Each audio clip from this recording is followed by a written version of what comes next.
CM Revanth రెడ్డికి జాగృతి అధ్యక్షురాలు కవిత లేఖ రాశారు. జీవో నంబర్ 317 బాధితులను వారి స్వస్థలాలకు బదిలీ చేస్తూ వన్ టైం రిలీఫ్ ఇవ్వాలని ఆ లేఖలో పేర్కొన్నారు.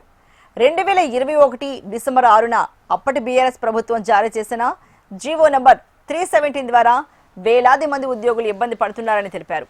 వెంటనే ఆ జీవోను రద్దు చేసి ఉద్యోగులకు వారి సొంత జిల్లాల్లో పోస్టింగ్ ఇవ్వాలని కోరారు.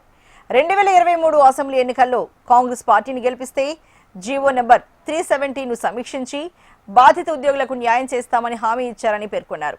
ఎన్నికల మేనిఫెస్టోలోనూ ఈ హామీని నొక్కి చెప్పారని వెల్లడించారు.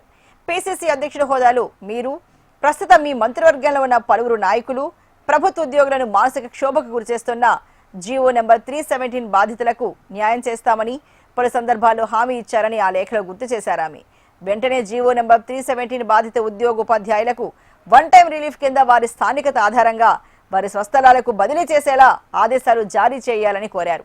అలాగే స్థానికతను గుర్తించే నిబంధనల్లోనూ సమూల మార్పులు చేయాలని డిమాండ్ చేశారు ఆమె.